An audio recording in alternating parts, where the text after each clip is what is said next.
3 ans après l'instauration de la gratuité des transports par l'État gabonais, un peu plus de 50 millions de personnes ont pu bénéficier de ce précieux soutien, une mesure prise dans le cadre de la lutte contre les effets économiques de la pandémie de Covid-19.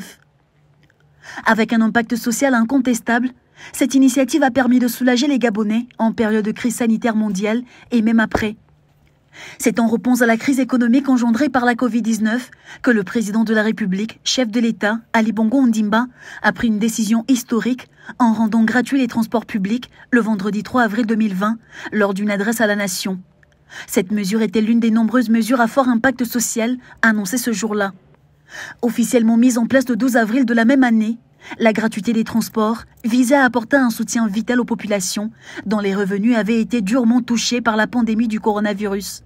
Avec un budget initial de 6 milliards de francs CFA, l'État gabonais avait prévu de couvrir les frais de transport public dans le Grand Libreville, assurés par les compagnies Transurb, Sogatra et Transaconda. Toutefois, l'impact positif et l'engouement de la population ont conduit à un coût total de 13 milliards de francs CFA pour l'État. Au cours des 3 dernières années, cette mesure sociale a été un succès retentissant, avec plus de 50 millions de Gabonais bénéficiant du transport gratuit. Le soulagement financier offert par cette initiative a considérablement allégé le fardeau économique des citoyens confrontés aux difficultés économiques causées par la pandémie. Fort de ce succès, le président Ali Bongo Ondimba a pris la décision de prolonger cette mesure dans l'ensemble du pays. C'est ainsi que la ville de Lambaréné est devenue la première capitale provinciale à bénéficier des bienfaits de la gratuité des transports.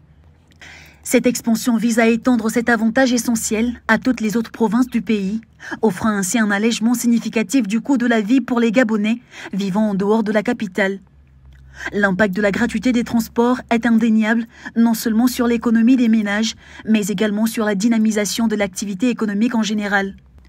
En permettant aux citoyens de se déplacer plus facilement, cette mesure a contribué à faciliter l'accès au travail, aux services et aux opportunités, soutenant ainsi le développement socio-économique du Gabon dans son ensemble.